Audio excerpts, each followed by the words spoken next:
mayoritas memang kasarnya tuh 7 turunan tuh memang Buddhis gitu kan. Memang asli tinggal di sini kan di Tangerang. Jadi memang dari papa dari mama pun memang keduanya memang orang Chinese, keturunan Chinese gitu. Orang bilangnya kayak Cina Benteng gitu ya, Cina Betawi gitu. Yang paling bikin saya ingin masuk Islam itu satu, yaitu saya mencari Tuhan. Kenapa sih bilang Assalamualaikum artinya apa sih gitu? Kenapa sih bilang Alhamdulillah artinya apa gitu? Bismillah, banyak lah ya kata-kata di dalam Islam itu ya. Kok sampai sebegitunya sih, hal-hal kecil aja ada ucapan doanya seperti itu. Nah itu saya penasaran luar biasa dari SMP. Mbak Elisa mau belajar, saya bilang saya mau. Nah ustadznya nggak ketika ditanya, ini saya udah jadi muslim nih? Nah iya, saya tanya, ini saya udah muslim pak. Selamat datang di Rukun Podcast. Assalamualaikum Mbak Elisa. Waalaikumsalam warahmatullahi wabarakatuh. Masya Allah, alhamdulillah akhirnya kita bisa sharing bareng di Rukun Podcast ini. Berapa kali reschedule ya? Ya kali-kali ada ya. Iya mungkin. Tapi kita sama-sama memahami sih, Yeah. sama-sama jauh dari Jakarta. Iya betul. Tapi BTW Mbak Elisa, sahabat Rukun kepo banget nih. Mbak Elisa waktu itu mualaf di tahun berapa Mbak? Sebetulnya kalau untuk perjalanannya itu panjang ya. Jadi kalau untuk resminya itu saya mulai belajar 2012. Itu 2012. Mulai belajar bersuci, mulai belajar sholat itu 2012. Tapi belum mualaf itu?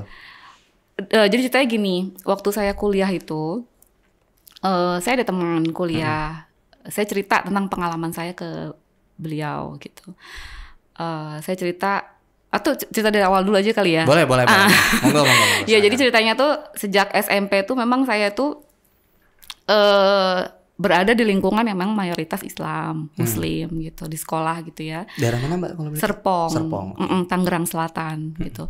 Jadi saya melihat teman-teman saya berpakai jilbab gitu kan. Saya bertanya nih kenapa sih kok pakai jilbab? Kebetulan memang saya juga orangnya tuh banyak ingin tahu gitu loh. Saya nggak bisa nerima sesuatu tuh cuma misalkan nih makan tempe, udah tempe, enggak. Tapi saya pengen tahu tempe itu terbuat dari apa sih? Bahannya apa aja sih? Kurius banget berarti ya? Itu saya kurius banget dari kecil saya kayak gitu. Jadi kepingin tahu gitu loh. Jadi kalau saya lihat teman-teman tuh, kenapa dia pakai jilbab?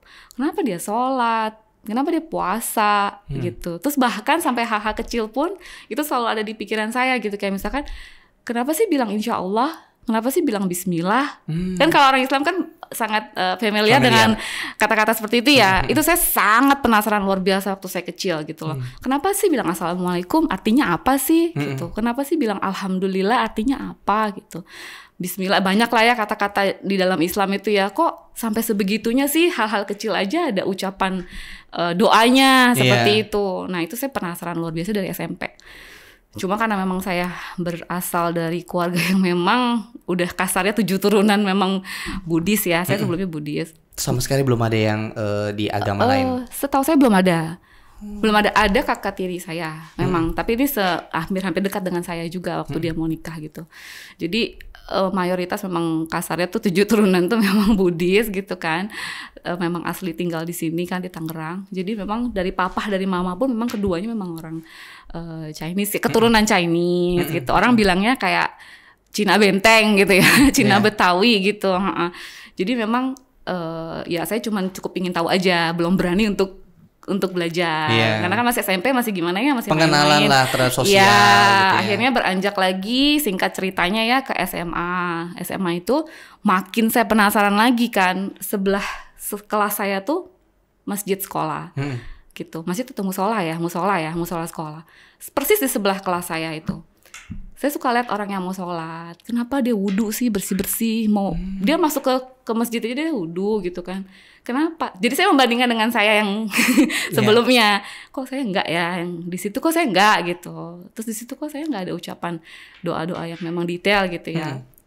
Lalu ya itulah saya makin seneng banget bahkan saya sering main ke musola itu. Gitu, saya ngeliatin orang sholat, saya liatin aja mereka sholat gitu, gerakannya apanya gitu.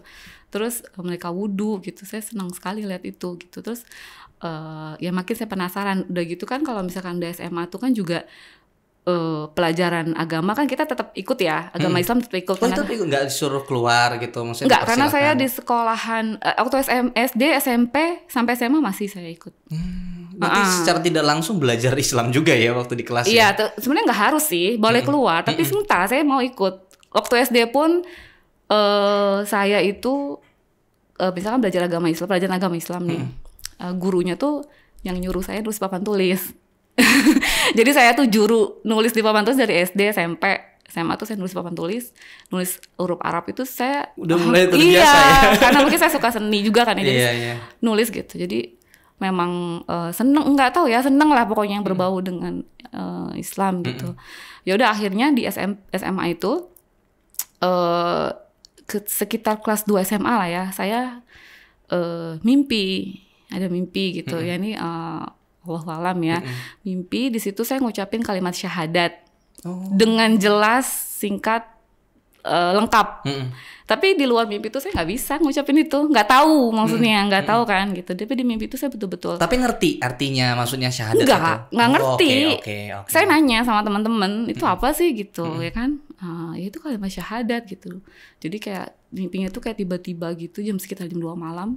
Habis mimpi itu terbangun, ingat gitu loh mimpi itu. Entah ya, mungkin karena saya penasaran banget gitu, udah di lubuk hati gitu kali ya. Jadi mungkin tersirat di mimpi itu juga gitu mungkin. Ya udahlah akhirnya saya lupain aja, maksudnya nggak terlalu saya seriusin gitu, karena ya awal tadi itu kan bukan hal yang mudah ya. Iya betul. Perperangan batin, terus juga kan saya juga ya biasa lah ya, biasa kan kita rasa takut gitu kan, rasa dan mungkin juga malu. Waktu dikala itu sebagai ujian di agamanya Mbak Elisa waktu itu kali ya, kok bisa mikirinnya kok ke agama yang lain gitu ya? Iya kayak gitu. Terus saya juga kalau lagi belajar agama dengan guru agama yang dulu, saya selalu tanya satu hal yang paling bikin saya bukan berani, yang paling bikin saya ingin masuk Islam itu satu, yaitu saya mencari Tuhan. Itu ketika SMA mungkin udah mulai dewasa ya, mulai. Kalau waktu SMP kan baru-baru pengen tahu kok kenapa pakai jubah. Tapi kalau di SMA tuh mungkin udah mulai, kalau di Islam balik gitu ya, udah mulai dewasa. Jadi saya udah mencari Tuhan gitu. Saya tanya ke guru agama yang dulu. Setiap guru agama saya tanya, Tuhan itu apa? Tuhan itu gimana gitu.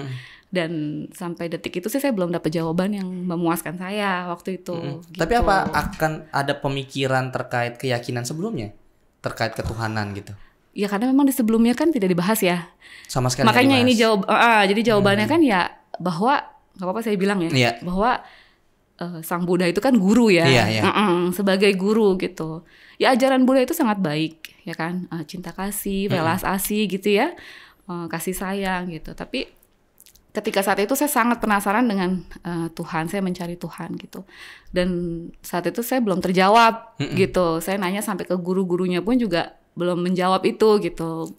Menjawab rasa ingin tahu saya tentang Tuhan. Sampai saya tuh sebetulnya bukan cuma Islam ya, saya juga sedikit pengen tahu agama yang lain-lain juga gitu. Namanya penasaran tadi kan, mencari Tuhan tadi kan. Saya mencari. Saya nggak bisa cuma saya dulu aktif sekali di yang kegiatan-kegiatan keagamaan dulu. Saya sangat aktif. Saya dari kecil ikut paduan suara, terus sempat juga ngajar anak-anak juga gitu kan. Anak-anak yang lebih kecil daripada saya gitu maksudnya. Karena sampai SMA kelas 1-an, kelas 2 saya masih aktif di keagamaan tuh masih gitu. Setelah lulus SMA baru saya nggak pernah lagi gitu. Ketika saya ngerasa kayak saya nggak bisa menemukan di situ gitu. Ya saya ngerasa akhirnya di kelas 2 SMA tadi mimpi itu, sampai singkat ceritanya tuh saya penasaran tuh saya beli Al-Quran ke Gramedia. Wow. Saya beli, sampai saya dimarahin sama teman saya. Namanya anak-anak SMA kan masih ini ya, ngapain sih lo gitu kan beli itu gitu. Harus suci tahu kalau megang itu gitu kan. Lo kan nggak suci gini gitu. Karena dia tahu saya bukan muslim kan. Lo kenapa, ini kan dijual bebas saya bilang ya kan. Ada kok di toko buku, siapapun boleh pegang saya bilang.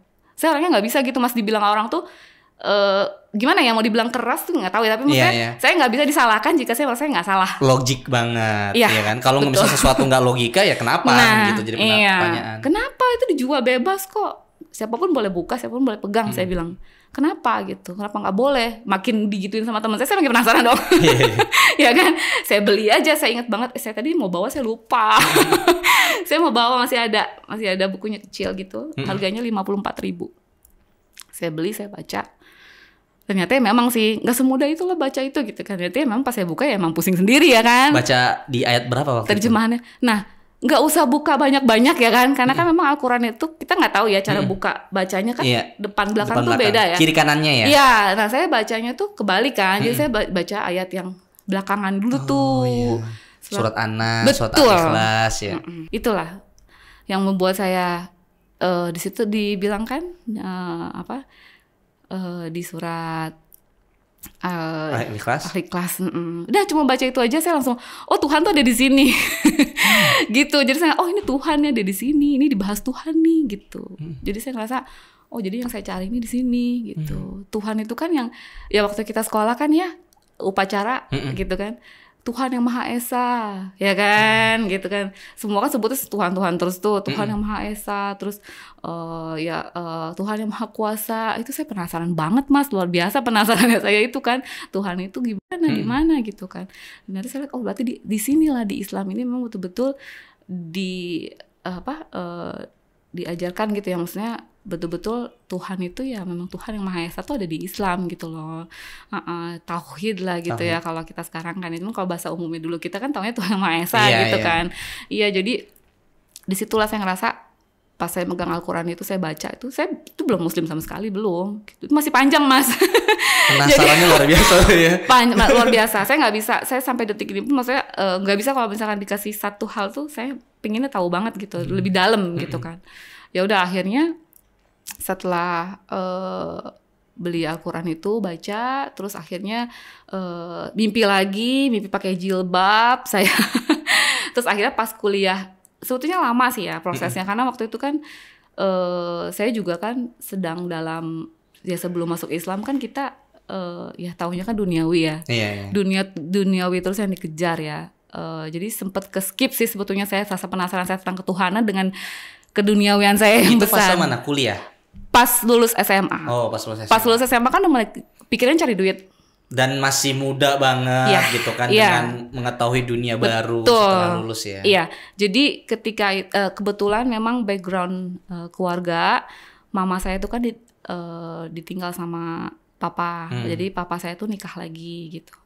Tanpa sepengetahuan mama, tanpa seizin mama gitu kan. Itu ketika saya SD gitu. Jadi dan saya ini anak ke-7 dari 8 bersaudara. Kebayang, yang kerja baru 1 orang. Kokoh saya yang kerja baru 1 orang. Dia yang menghidupi kami gitu kan. Ya alhamdulillah waktu sekolah saya ada dapat beasiswa juga gitu, tapi masih tetap butuhkan untuk ongkos ya kan, untuk makan sehari-hari gitu.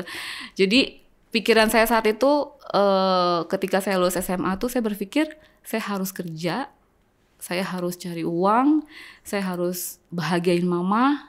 Saya tahu perjuangan mama kayak apa. Saya waktu kecil ikut tuh Mas jualan keliling kue sama mama. Jualan bikin kuenya malam-malam, pagi kita keliling-keliling kampung. Kalau sekarang nggak akan mau ya disuruh jalan sejauh itu ya. Deket aja naik Gojek. Deket aja naik ojek online ya kan. Fasenya beda ya. Iya, kalau saat itu kita jalan keliling kampung itu nggak tahu berapa kilometer deh saya jalan keliling kampung jualan kue gitu, bantuin mama. Jadi ketika SMA itu kan pikiran saya gini ya, lulus SMA pasti cari uang dong ya kan gitu. Kalau sekolah saya kebetulan juga tipe orangnya tuh taat gitu loh. Di sekolah pun saya tuh benar-benar peraturan tuh saya orangnya seneng mengikuti peraturan gitu. Misalkan di sekolah nih harus pakai sepatu warna hitam, saya harus tuh ketika saya misalkan sepatu lagi rusak atau lagi basah, terus saya harus pakai sepatu warna lain, tuh saya bisa gemeteran, bisa takut banget gitu loh Mas. Gitu sampai terus misalkan ada peraturan baju harus dimasukkan ke dalam, itu saya benar-benar pokoknya ngikutin banget semua peraturan. Saya orangnya suka disiplin banget ya berarti. Suka banget ngikutin peraturan. Saya tipe orangnya takut. Saya takut kalau saya salah gitu, nggak mau salah gitu, nggak mau disalahkan juga. Maunya tuh benar gitu, maunya ikutin peraturan yang benar semampu saya gitu. Jadi istilahnya waktu sekolah itu tuh di SMA itu ya, jadi udah mulai kepikiran tuh ya udahlah lulus sekolah, kerja, cari uang, bahagiain mama, balas budi ke kakak-kakak gitu kan, selama ini yang udah ngebesarin saya lah kasarnya gitu. Mereka kan juga orang tua saya anggapnya gitu, karena kan memang papa udah nggak tanggung jawab lagi gitu kan ya. Jadi sebetulnya sih di luar dari perjalanan spiritual juga perjuangan untuk hidup, keluarga ya. saya tuh luar biasa banget juga gitu. Jadi ya udah agak keskip tuh ya. Terus akhirnya saya diperkenalkan dengan saya nggak langsung kuliah. 4 tahun dulu saya kerja, baru saya kuliah. Gitu. Nah di pertengahan saya kuliah kerja itu 2 tahun setelah saya lulus, saya lulus SMA 2004. Terus 2006 saya ketemu dengan mantan pacar. Sekarang suami. Suami, iya. Ya jangan diikutin ya pacaran ya. Kan fase belum mualaf ya, dulu kan masih jahiliyah ya kan. Jadi ya itulah saya ketemu dengan suami itu 2006. Gitu, ketemu dengan beliau 2006. Terus saya kuliah mulai 2008 gitu, berangkat kuliah. Nah di tempat kuliah itu suami saya Islam dari kecil gitu. Cuma memang saat itu, mohon maaf ya Abi, beliau belum sholat 5 waktu, belum hijrah juga ya, ibaratnya ya, dan belum mantep ya, ya. Kita kan dulu juga dikenalin sama teman ya, dikenalin sama teman, lalu dibilang juga sih, diingetin sama temen, tapi dia non muslim loh gitu. Terus saya juga dibilangin dong, tapi dia muslim loh gitu. Ya udahlah nggak apa-apa, kita juga, karena kan tadi saya bilang sama Mas ya, maksudnya karena saya punya background keluarga yang pahit lah gitu ya, kisahnya yang orang tua saya seperti itu.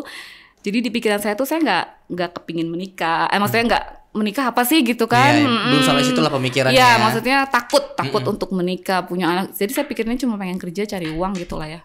Jadi nggak mikir sampai ke situ. Jadi makanya ketika saya diketemukan dengan suami, ya udah jalan aja ya kan, kita kan nggak tahu gitu. Ya udah sih, sekarang saya mikirnya kan nggak untuk nikah, nggak untuk apa, nggak tahu kan gitu. Dan dulu kan belum ngerti kan pacaran untuk apa.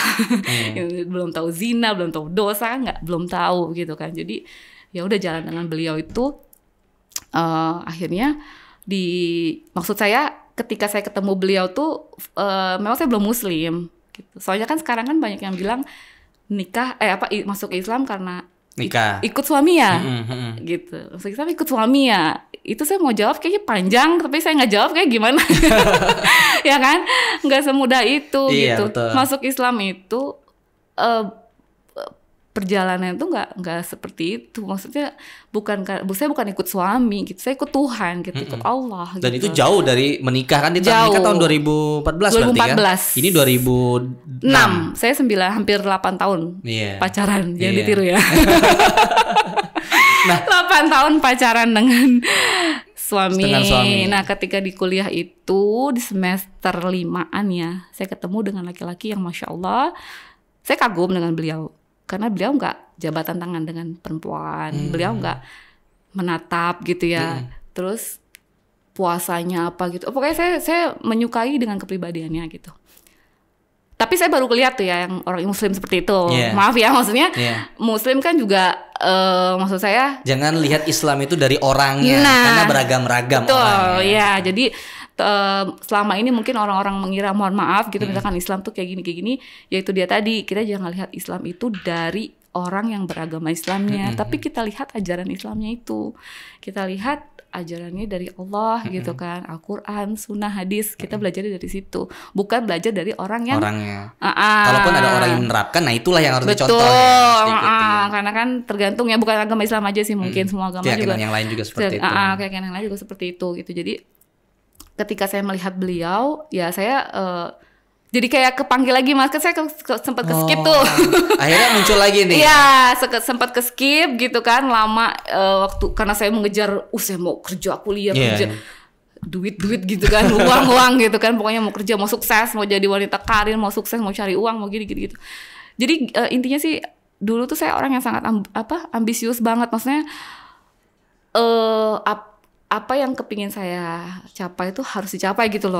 Karena apalagi kan ya mungkin anak muda pada umumnya kali ya. Iya betul ya. Pengennya umurnya juga ya. Kuliah bagus, kerjaan bagus, dapat fulus banyak gitu ya. Gitu. Jadi istilahnya ketika itu mungkin saya diketuk lagi, mungkin kasarnya gitu lah ya. Berarti bertanya-tanya sama pasangan itu? Betul, sama teman kuliah itu. Saya cerita, oh Elis dia ceritakan, oh ya saya udah punya pacar gitu kan. Oh iya, pacarnya muslim. Iya muslim. Waktu itu kan saya belum kan. Walaupun memang saya udah tidak menjalankan lagi yang kemarin sih. Gitu. Karena sudah ada pakem ketika baca Al-Quran tadi surah Ikhlas. Karena saya sudah mencari Tuhan dan saya tidak merasa saya menemukan di sebelumnya gitu. Nah ini berarti fase selanjutnya nih kalau menyebut hidayah. Jadi kejeda akhirnya di kuliah itu mungkin saya diketuk lagi gitu, diingatkan lagi gitu loh. Bahwa Elis, kamu tuh ada yang punya gitu loh. Jangan ngerasa saya tuh dulu luar biasa Mas. Jadi saya kerja, kuliah, jalanin multi level juga. Terus saya juga ngeriasin juga, pokoknya segala macem deh. Cari gitu. duit ya. Pokoknya gitu deh. Luar biasa, Masya Allah, ngejar banget. Tapi yang kita dapetin apa, yang kita kejar apa. Sama halnya dengan saya sama suami. Pacaran 9 tahun, ya kan. Ngejar apa sih? Ya itu kan. Kita pikirnya kita ngejar dunia, ngejar uang. Tapi ketika kita lari terus kita berusaha sampai kayak gimana. Tapi kalau memang Allah belum kasih ya kan. Tapi kan saya belum ngerti itu. Nah makanya ketika masuk Islam, agak ngacak nih ya. Ketika masuk Islam itu saya ngerasa ya saya ini ada pemiliknya gitu. Saya ini ada pemiliknya. Semua udah ada yang ngatur gitu kan. Kita ini cuma sebagai aktor yang menjalankan skenario-nya Allah gitu di dunia ini, dan ini juga cuma sementara. Yang kekal, yang abadi kan kita nanti di akhirat ya. Belum lagi nanti kita melewati ya hisab dan segala macam ya kan. Itu waktu belajar sama waktu fase-fase kuliah itu. Masalah hisab, kemudian masalah pertanyaan-pertanyaan lain gitu. Iya, itu saya cerita. Jadi dengan teman SMA, teman kuliah itu saya cerita. Iya, pacar saya muslim, saya bilang. Oh gitu ya, karena dia tahu saya bukan muslim kan. Saya kan masih pakai baju, masih gitulah ya. Pada umumnya lah ya. Ya masih pada umum. Malah bahkan saya dulu, aduh Masya Allah, saya selalu kalau saya ingat saya dulu. Jadi memang masih seperti itulah saya. Jadi lalu saya cerita, saya pernah mimpi, saya gini, saya itu sama teman saya itu. Nah beliau langsung berani, walaupun saya sudah pacaran dengan pacar saya lama ya, tapi pacar saya kan nggak pernah, ayo masuk Islam gitu, ayo belajar Islam, enggak. Sama sekali. Enggak sama sekali. Beliau nggak seperti itu. Jadi saya teman kuliah itu yang bilang, yuk ketemu dengan Ustadz saya ke masjid. Nah saya diajaklah ke masjid itu. Ada suatu lembaga Islam gitu ya. Saya pergi ke situ, dikenalin dengan Ustadz, saya cerita. Nah, lalu saya langsung ditanya gini, Mbak Elisa mau belajar Islam? Mau, saya bilang. Oh ya sudah, gitu. Kita belajar pertama tuh saya ingat banget belajar bersuci. Oke. Gitu belajar bersuci. Habis itu kita belajar kitab sholat. Tentang sholat ya. Langsung ya? Iya langsung. Makanya saya tanya gini, Pak, ini saya udah masuk Islam. Makanya tadi pas Mas nanya kapan masuk Islam, saya agak bingung karena sebetulnya ya resminya dari surat dari KUA itu ya, surat dari pengadilan secara legalnya gitu, sertifikasi mualafnya itu memang 2014 pas mau nikah, betul. Tapi prosesnya itu saya panjang sekali gitu loh. Nah 2012 itu saya lulus kuliah kan 2013. 2012 itu saya ketemu dengan Ustadz itu. Jadi saya langsung belajar Mas. Langsung, Mbak Elisa mau belajar? Saya bilang saya mau. Nah Ustadznya nggak ketika ditanya, ini saya udah jadi muslim nih? Nah iya, saya tanya, ini saya udah muslim Pak? Dia bilang gini, kan saya tahu saya tadi Mas bilang kan, syahadatnya kapan? Gitu kan. Tahu saya kan kalau orang masuk Islam tuh kan kayak ada seremoni gimana gitu. Saya kok ini saya cuma kayak gini doang ya? Saya sedangkan pergolakan batin saya ini di kepala nih saya udah penuh nanya ini. Terus saya takut, saya malu, saya gengsi gitu. Itu aja sebetulnya Mas ya kan.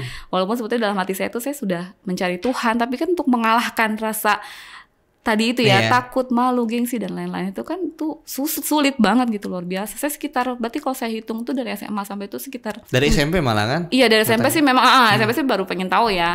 Tapi ketika saya benar-benar kayak Islam nih gitu, tapi saya belum berani. Gitu. Saya udah klik terus Mas, oh Islam nih gitu. Oh di sini Allah nih.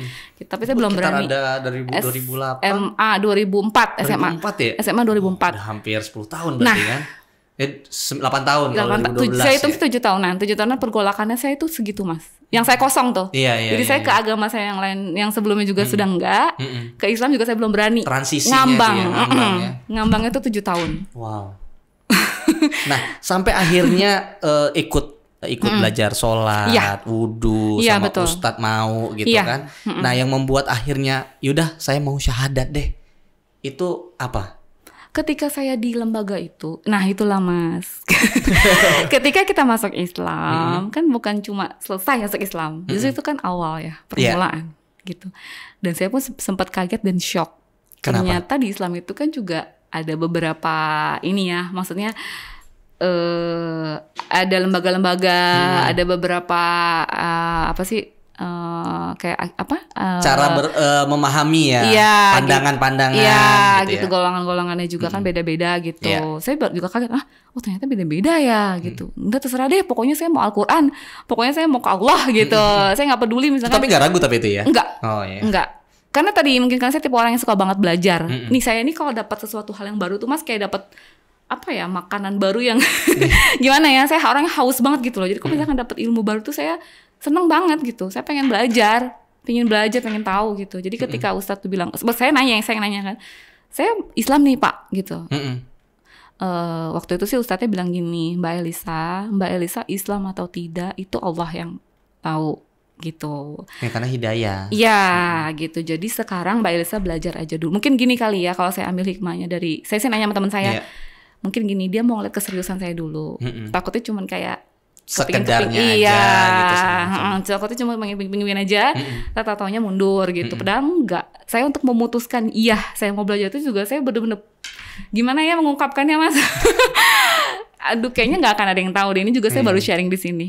Masya Allah. Nggak ada yang tahu. Jadi itu tuh apa ya, pergolakan batinnya tuh luar biasa. Apalagi saya ngeliat mama saya kan. Saya sayang sama mama saya pastilah, sama kakak-kakak saya. Jadi kalau saya istilahnya tuh gimana ya bilangnya ya Mas, maksudnya saya takutnya kalau saya hijrah, pindah agama, move gitu kan, login, takutnya saya ngecewain mama gitu kan, takutnya gimana, pokoknya saya banyak rasa takut lah. Jadi bukan hal yang gampang untuk memutuskan itu gitu loh. Itu betul-betul luar biasa pergolakan batin ya, karena saya sayang dengan mama saya dan keluarga saya gitu. Saya gimana nih caranya supaya saya tetap bisa ngejalanin apa yang saya yakini, tapi saya nggak menyakiti hati mereka gitu. Ya alhamdulillah sih, kalau saya rasa sih memang kita nggak bisa cari jalan ya Mas, tapi Allah yang kasih jalan gitu. Itu kepikiran untuk pengen ngomong sama orang tua itu tahun berapa?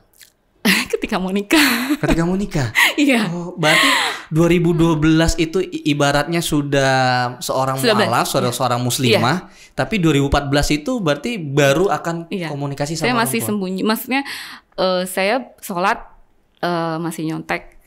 Saya masih ingat belajar banget. Dari awal di kampus tuh saya sholat, saya masih pakai contekan gitu. Karena memang saya mungkin waktu itu sulit menghafal ya. Jadi saya masih pakai contekan. Jadi sholat saya masih nyontek gitu. Teman-teman kuliah saya tahu, tapi memang sebagian keluarga besar saya belum tahu. Masya Allah. Gitu. Ya, karena tadi untuk bagaimana komunikasi ke keluarga tadi ya. Iya bingung Mas, bingung gimana cara saya ngomong ini gimana ya, gitu. Cara gimana? Itu mungkin entah itu mungkin kesalahan atau mungkin kelemahan saya di situ ya. Jadi disitulah saya ngerasa ada fase yang memang kurang baik sih, maksudnya saya masih takut lah, masih takut gitu untuk bilang. Tapi kan transisi tapi itu Mbak ya. Nah betul. Tapi gini Mbak, transisinya kan tadi kan mempertimbangkan keluarga, khawatir segala. Itu tidak menyurutkan Mbak Elisa untuk akhirnya mundur, malah tetap yakin gitu kan? Emang saya udah yakin sebetulnya, cuma saya takut gitu kan. Saya yakin artinya banget. Takutnya itu tuh hanya sekedar bagaimana menginfokannya, bukan masalah keyakinannya lagi tadi ya. Takut bagaimana menginfokannya dan takut bagaimana nanti saya setelah itu mereka akan bagaimana gitu ke saya gitu. Karena kan saya tadi itu tuh, saya tipe orangnya saya nggak mau disalahin gitu. Saya maunya disayang gitu kan, nggak mau saya di kasarnya dibenci gitu lah ya. Keluarga lagi. Iya gitu, itulah yang paling saya pikirkan gitu. Tapi ketika belajar balik lagi ya tadi ya, belajar dengan Ustadz itu ya udah saya ikutin aja alurnya gitu, belajar kitabu sholat. Nah masuk ke belajar kitabu nikah. Gitu. Nah di kitabu nikah itu mungkin Ustadz tuh lihat kali ya, saya kan berduaan. Saya kan kalau setiap ngaji kan ditemenin sama pacar. Mungkin dia lihat kali orang dua-duaan terus gitu kan. Kan gak bagus juga nih, udah mau belajar kok masih berduaan. Kalau dulu kan saya belum ngerti Mas, belum ngerti. Walaupun pacaran kami alhamdulillah pacaran sehat gitu kan dulu. Kita tuh emang ada pacaran sehat? Nah maksudnya tuh gini. Orang ngiranya nih pacaran 9 tahun gitu kan. Iya, ngapain aja sih gitu ya. Positif lah ini ya, positif. Saya sama suami itu sama-sama orang yang sama-sama anak yang sedang berjuang gitu loh. Kita sama-sama berjuang. Jadi kita tuh kerja bareng gitu. Maksudnya kerja bukan kerja di satu perusahaan, bukan ya. Kita punya dulu, visi yang sama. Iya, dengan latar belakangnya perjuangan luar biasa. Jadi nggak mungkin arahnya ke sana deh. Betul, gitu, berjuang. negatif. Iya, kita tuh jualan bareng, kita tuh dagang bareng. Kita tuh jadi 8 tahun pacaran tuh diisi dengan kayak gitu. Jualan bareng, multi-levelan bareng gitu. Dan setiap kita jalanin itu alhamdulillah sih ada prestasinya lah gitu. Tapi ya itu tadi Mas, mau sampai kapan kan? Kita pikirnya mau nikah ini harus ini jadi sini ya. Jadi kalau mau nikah tuh harus punya rumah dulu, harus ini dulu. Itu kan rencananya kita kan, rencana kita, mimpinya kayak gitu. Tapi kan kalau Allah kan punya rencana yang lain gitu. Nah, makanya mungkin dibukakan sama Allah gitu kan jalannya nih gitu. Ya udah masuk Islam dulu gitu. Login aja dulu gitu. Iya ya kan. Ya udah akhirnya belajar Kitabun Nikah itu saya Masya Allah tuh kayak apa ya? Kayak ditampar bolak-balik lah gitu. Kayak ngena banget ke saya gitu loh. Ngena banget bahwa ya Allah dosa saya seberapa ini gitu. Ketika saya belajar tentang zina. Walaupun memang tadi saya bilang ya, alhamdulillah gitu. Saya juga memilih pacar saya itu nggak asal pilih gitu. Maksudnya saya tahu keluarga dia sayang orang tuanya, saya tahu dia gitu. Alhamdulillah dia menjaga saya, tapi maksudnya kan kalau yang nyerempet-nyerempet pasti kan udah ya. Karena kan kalau di Islam itu maaf ya, maksudnya kayak kita pegangan tangan aja nggak boleh, kita pandangan aja nggak boleh gitu kan. Zina-zina yang kecil-kecil itulah yang memang sudah dilakukan gitu. Nah ketika saya belajar Kitabun Nikah itu kayak saya kayak suami saya itu kayak nodong aja gitu loh, kayak jadi kita nikah yuk gitu. Gitu. Iya dulu nggak pernah. Kita tuh nggak pernah. Jadi proses kita menikah itu tuh tidak ada yang namanya lamaran, maukah kamu menikah denganku? Nggak ada kayak gitu-gitu deh pokoknya. Memang nggak ada perencanaan sejak awal ya. Jalan aja dulu gitu ya. Jalan aja. Jalan kita sambil bersama-sama mengejar mimpi kita berdua. Dia punya mimpi, saya punya mimpi. Kita sama-sama jalan. Nah itu waktu ditodong gitu. Gimana? Langsung iya deh kata suami. Iya, ya udah kita jalan. Ya mungkin dia juga mungkin udah waktunya. Iya, nanti boleh tanyakan dengan beliau langsung. Iya, dan ya udah gitu. Akhirnya kita saya juga bingung sih Mas, gimana ya? Itu kayak sama Allah tuh kayak dikasih jalan aja. Iya gitu loh, kayak nih gitu jalan. Langsung kayak tap gitu. Jadi saya langsung belajar itu, terus di masjid itu pun, di ustadznya itu pun juga sangat mendukung saya gitu kan, sangat mengayomi saya dan suami gitu. Jadi kita dibantu semua tuh proses menikah tuh diajarin, sampai kita nikah pun di masjid itu. Wow, Masya Allah. Kita nikah di situ, nggak mengeluarkan biaya sama sekali, menikah di situ. Disiapkan semuanya. Saya menikah dengan nggak ada pesta ya, maksudnya menikah aja itu. Karena menikah itu sebenarnya tadi gratis loh. Betul, ya, nggak banyak biaya dan sebagainya. Nah itulah mulai saya ngurus kan. Kalau menikah kan beda agama kan. Ini ya, bisa, iya KTP saya kan masih KTP yang lama, jadi mulai situlah saya ngurus ke KUA, pengadilan agama gitu-gitu kan, baru ngurus tuh. Ya udah mulai bikin sertifikasinya itu di sekitar tahun 2014 itu. Jadi 2014 itu sertifikasinya aja, membuat dokumen formalitasnya aja. Iya, tapi ajanya itu. Orang nggak lihat di situ ya, nggak tahu perjuangannya dari 2004 itu ya. Iya. Masya Allah loh. Jadi itu tuh ya hampir 10 tahun ya, gitu loh. Tapi saya rasa ya mungkin kalau kita sesali semua pasti manusia kan pasti gitu ya, pasti ada rasa. Tapi kan untuk apa, ya udahlah mungkin Allah kasih jalannya saat itu. Seperti itu. Kalau mau dibilang menyesal sih, ya makanya ketika saya udah resmi masuk Islam, ya memang menyesal gitu masuk Islam. Maksudnya menyesalnya kenapa nggak dari dulu gitu. Kirain menyesalnya. Iya, kenapa nggak dari dulu gitu Mas? Maksudnya saya jadi gregetan sendiri. Maksudnya kalau saya jalin dari dulu kita nggak tahu ya usia. Makanya ketika kita masuk Islam, aduh Masya Allah. Jadi saya betul-betul 360 derajat, mungkin 3.600 derajat lah berubah gitu. Semua pikiran saya tentang kehidupan gitu kan, semua berubah gitu. Saya benar-benar seperti yang tadi saya bilang, saya suka belajar dan saya suka mentaati peraturan. Jadi di situ yang mulai masuk ke saya itu saya betul-betul terima ajaran yang dikasih ke saya betul-betul terima, saya betul-betul ikutin. Sama halnya dengan pakai hijab gitu kan. Suami sih yang mendukung waktu itu, cuma kan saya pikir saya sholat aja masih nyontek gitu kan, kok saya pakai jilbab gitu.